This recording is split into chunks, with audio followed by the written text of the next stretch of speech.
Bonjour à toutes et à tous, bienvenue à ce webinaire qui sera sous le thème du déploiement des ressources numériques sur votre propre PC Y13.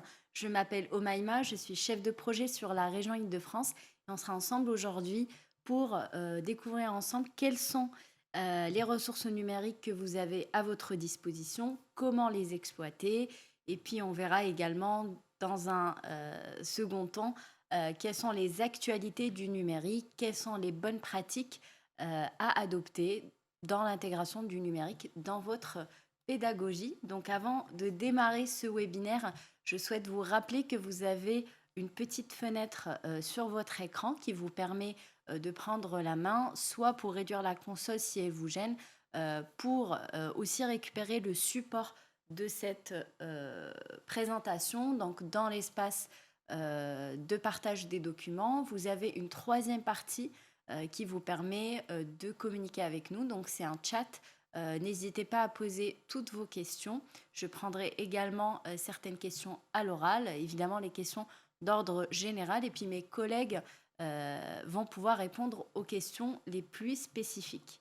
Donc sans plus tarder, je reviens sur le sommaire d'aujourd'hui. Donc on va voir ensemble les ressources numériques, où les trouver, comment les exploiter, comment faire télécharger une application sur son propre PC, mais aussi sur le PC des élèves. On va voir la partie actu du mois et puis bonne pratique, qui sera l'occasion de partager avec vous les astuces, les ressources numériques que vous pourrez éventuellement utiliser, mais aussi de vous écouter, d'écouter vos conseils, vos bonnes pratiques en classe que vous utilisez avec vos élèves et que vous souhaitez partager avec vos collègues. On fera un petit rappel de la session à venir et puis les liens utiles si besoin. Donc avant de commencer cette première partie des ressources numériques, vous avez un petit sondage qui va apparaître, une petite question par rapport à votre appétence au numérique. Ça nous permet tout simplement d'avoir une idée sur le type de public auquel on fait face et puis ça nous permet aussi de modifier le support si besoin et d'adapter le webinaire en fonction de votre niveau. Donc vous avez quelques secondes pour répondre. On a à peu près 47% qui sont à l'aise avec le numérique et puis il me semble 42% qui sont un peu entre les deux, qui n'ont pas une grande appétence pour le numérique, mais qui font quand même des efforts pour peut-être l'intégrer dans le cadre de leur pédagogie.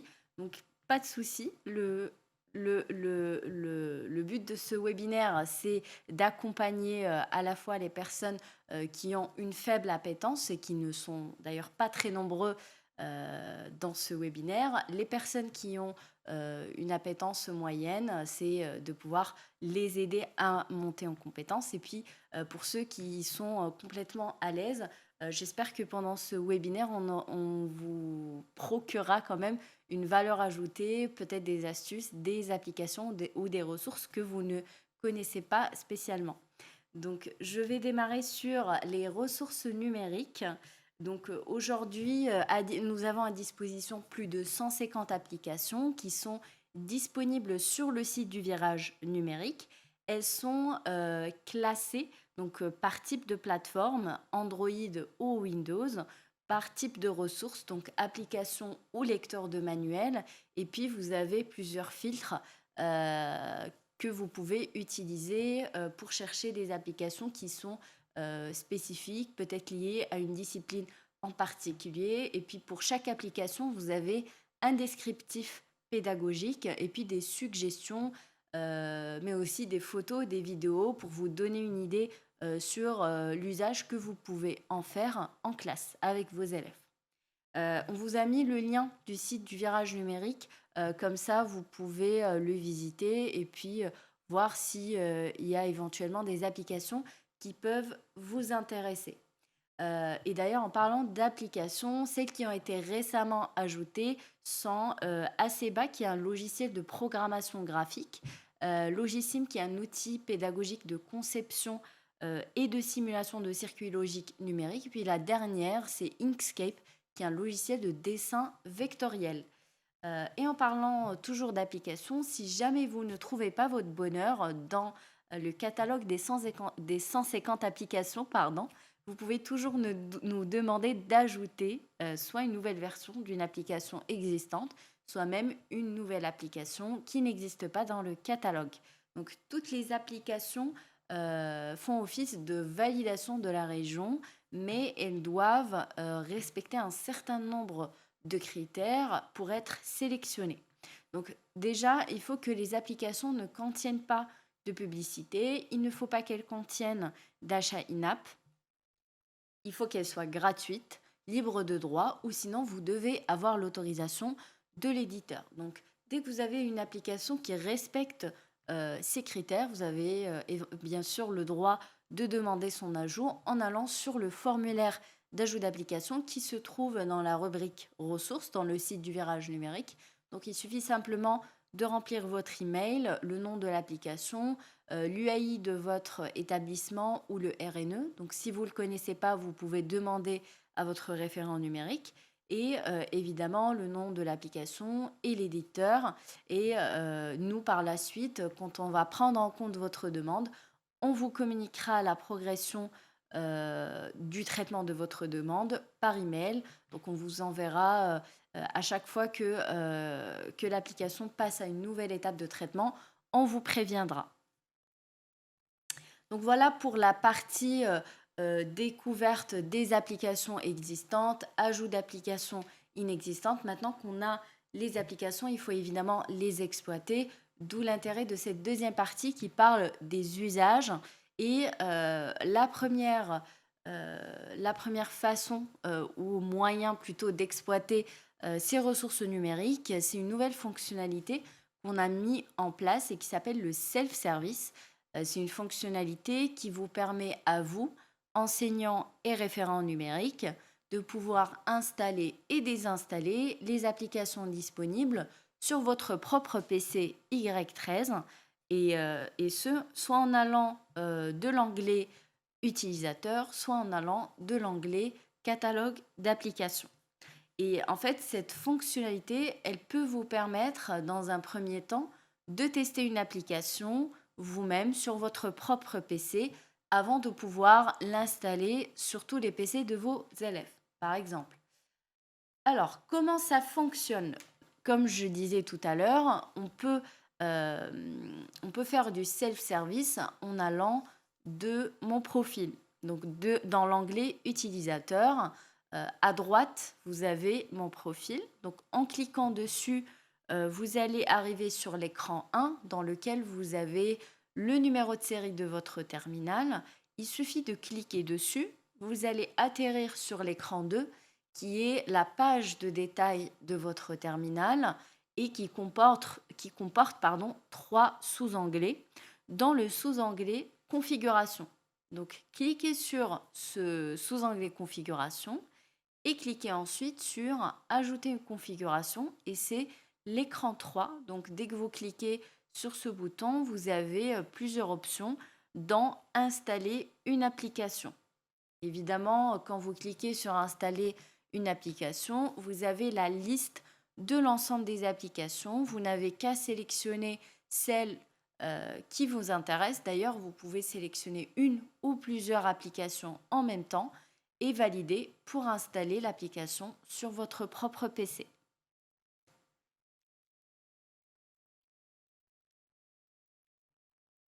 Vous pouvez faire la même chose en allant de l'onglet catalogue d'applications.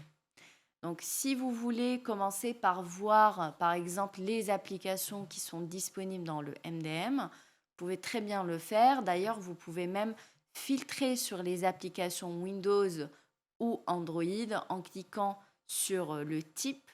Et là, dès que vous choisissez votre application, vous cliquez dessus. Vous allez voir le numéro de série de votre machine qui va s'afficher à droite avec un bouton installer. Donc rien de plus simple. Vous cliquez sur le bouton installer. Et là, l'application va pouvoir être déployée sur votre PC.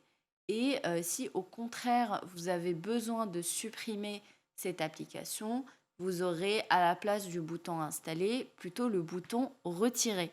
Et donc cliquez sur le bouton retirer, mais il ne faut surtout pas oublier d'ajouter une configuration de désinstallation de cette application afin de la supprimer définitivement de votre PC et libérer de l'espace. Pour la troisième partie, donc maintenant que vous avez installé l'application sur votre propre PC et que vous souhaitez maintenant l'installer sur le PC de vos élèves, donc c'est très simple. Vous allez dans l'onglet groupe de terminaux. Vous avez tous les groupes qui sont disponibles dans votre établissement. Vous allez choisir le groupe qui vous concerne. Vous cliquez dessus, vous arrivez sur l'écran 2. Vous avez encore une fois 3 sous-onglets. Dans le sous-onglet configuration, vous allez cliquer dessus. Cliquez ensuite sur ajouter une configuration et encore une fois, vous cliquez sur installer une application. Vous choisissez l'application, vous validez et ensuite elle sera déployée sur tous les PC de ce groupe. Donc ça peut être une classe par exemple, la classe des premières. Vous pouvez déployer une application en particulier. Et voilà, donc vous pouvez installer autant d'applications sur tous les groupes de classes dans lesquels vous enseignez. Donc avant de passer sur la partie actu du mois, je ne sais pas si vous avez des questions, peut-être d'ordre général. Je demande à mes collègues qui sont derrière le chat s'il y a des questions que je pourrais prendre. Bonjour Obaima, bonjour à tous. Actuellement, non, il n'y a pas de questions générales sur le chat. Voilà. Parfait, merci Salomé. Donc pour toutes les questions spécifiques, il y aura mes collègues qui vont les prendre en compte. Et puis moi, je prendrai plutôt des questions d'ordre général qui vont intéresser tous les enseignants et coordonnateurs numériques qui sont avec nous ce matin. Je vais pouvoir passer à la troisième partie qui est l'actu du mois. Donc c'est une partie qui concerne un peu l'actualité du numérique et de l'éducation. Et donc le premier événement à venir aura lieu le 13 avril.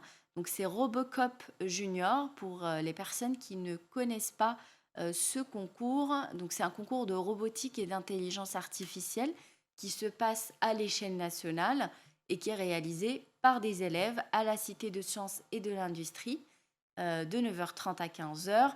L'accès est évidemment libre aux visiteurs, mais ce qui est intéressant dans ce concours, c'est que en parallèle de la compétition, vous avez surtout des ateliers qui sont accessibles par tous, donc visiteurs et compétiteurs.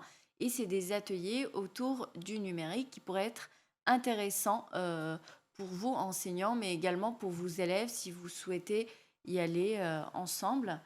Et puis le second événement, ou plutôt journée, donc c'est la journée mondiale de la créativité et de l'innovation.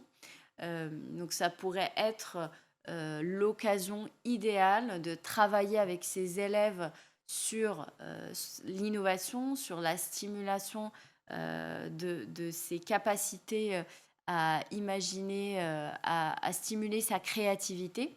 Et je vous montrerai, donc j'ai prévu 2 applications pour cette journée. Ce sont évidemment des suggestions que je vous montrerai dans la partie bonne pratique.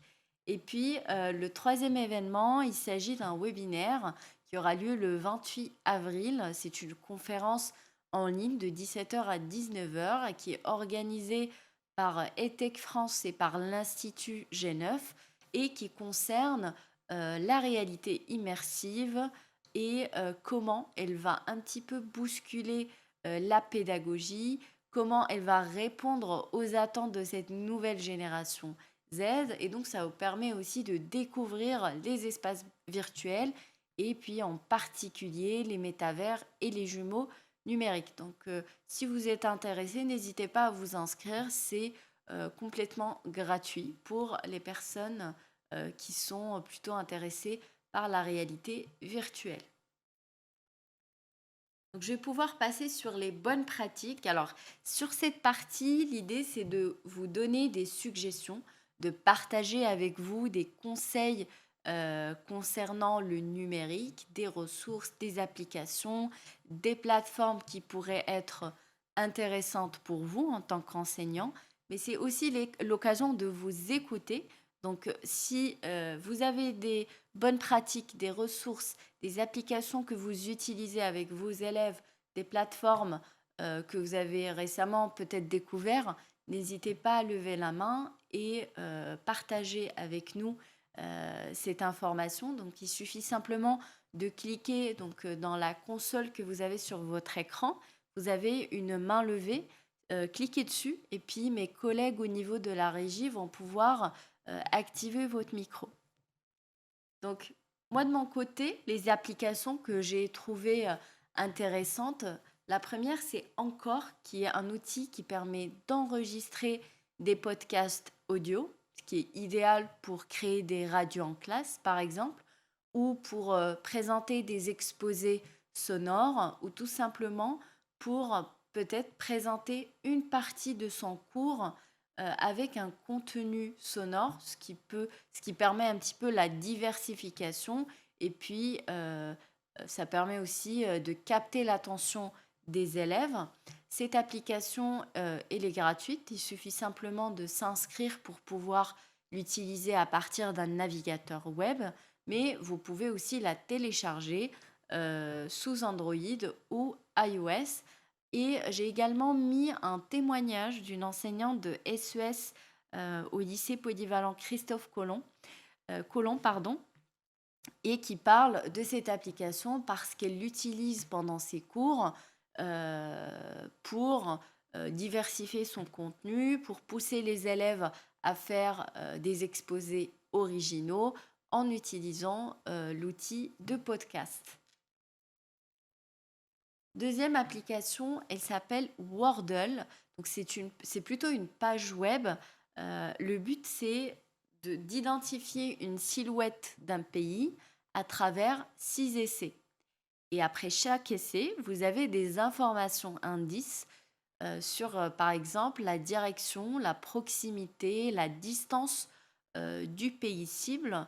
Et ça peut être un jeu ludique, géographique, qui permet éventuellement d'introduire un cours d'histoire géo, par exemple, et de pousser les élèves à participer, à essayer de deviner le pays en question. Et évidemment, le pays, il change tous les jours. Et du vidéo, c'est une plateforme qui a été conçue à l'initiative de l'Académie des Nancy Mets pendant le premier confinement.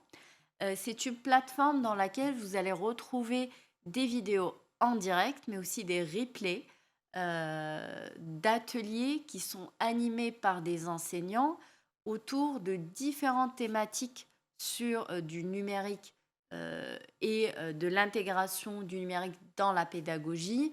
Et l'idée, c'est de faire découvrir aux enseignants des outils, des applications, par exemple, comment dynamiser une clap en utilisant l'outil WooClap. Donc ça, c'est l'objet d'une vidéo que j'ai vue sur la plateforme. Et puis, vous avez évidemment tous les replays. Si jamais vous ratez une vidéo en direct, vous avez son replay. Sur l'agenda, il y a un événement, ou plutôt un atelier qui a déjà eu lieu le 11 mars, qui parle de l'aménagement des espaces scolaires. Vous pouvez retrouver son replay si vous êtes intéressé. Et puis l'événement à venir, pardon, c'est le jeudi 27 mai. C'est un atelier qui parle de la création et l'adaptation d'un cours inclusif. Donc pour les enseignants qui sont intéressés, n'hésitez pas à aller jeter un coup d'œil sur la plateforme et d'y participer si vous êtes évidemment disponible. Alors, OpenShot, c'est un logiciel qui permet de faire des montages vidéo en apportant des modifications sur la vidéo, en apportant des sons, modifiant des images, supprimer le bruit. Donc, il y a plusieurs fonctionnalités qui sont assez poussées, qui permettent de réaliser des montages de grande qualité. Et c'est parmi les applications que je vous propose d'utiliser pendant la journée de la créativité, puisque c'est un outil qui peut être ludique pour pousser les élèves à imaginer des scénarios, à faire des exposés en se filmant, par exemple, faire une restitution. Ça pourrait être une manière différente de faire cet exercice en cours. Et puis, c'est un outil qui est disponible sur plusieurs plateformes, sur Linux, sur Mac et sur Windows. Deuxième outil dont je vous parlais tout à l'heure et qui pourrait aussi faire l'objet d'un exercice ou d'un atelier pendant la journée de la créativité, c'est la fabrique à BD. C'est un outil qui permet la création numérique de bandes dessinées sous différents formats, donc soit le format classique de la bande dessinée, soit un format numérique ou un roman graphique. L'idée, c'est vraiment de pousser les élèves à créer des scénarios, à créer des histoires et de les illustrer avec du texte, avec des images en utilisant cet outil-là qui est disponible sur ordinateur, sur tablette et également sur mobile. Et je vais pouvoir vous annoncer la prochaine session de webinaire. Donc, elle aura lieu ce jeudi 14 avril de 11h30 à 12h30. Donc, si vous souhaitez partager évidemment le lien d'inscription avec vos collègues qui n'ont pas eu l'opportunité de participer pendant les deux dernières sessions. Donc, n'hésitez pas. Vous avez le lien sur le support que vous pouvez récupérer à l'issue de ce webinaire. Et puis, concernant les liens utiles que je vous partage à chaque fois et qui sont toujours intéressants à voir sous la main, donc pour les informations générales, pour avoir toutes les informations concernant le projet, concernant votre équipement, comment il marche, son démarrage, quelles sont les ressources disponibles, notre accompagnement, des visites qu'on fait dans les lycées. Donc si vous avez besoin de nous, il faut aller sur le site du Virage Numérique qui est idefrance-unoy.com.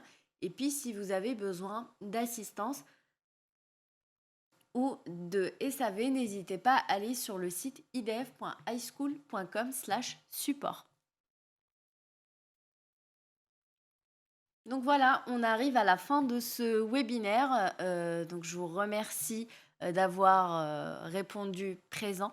Merci de votre participation. J'espère que les informations fournies sont intéressantes pour vous, notamment pour la partie bonne pratique. Donc on essaie à chaque fois de diversifier les applications afin de vous apporter de la nouveauté que vous pouvez utiliser en classe. Donc n'hésitez pas à nous faire vos retours également par rapport aux thématiques que vous souhaitez voir en webinaire. À l'issue de ce webinaire, vous avez un questionnaire. N'hésitez pas à y répondre. Et puis, vous allez surtout recevoir un mail récapitulatif avec le replay et le support de présentation. Donc, je vous souhaite une très bonne matinée et je vous donne rendez-vous à jeudi.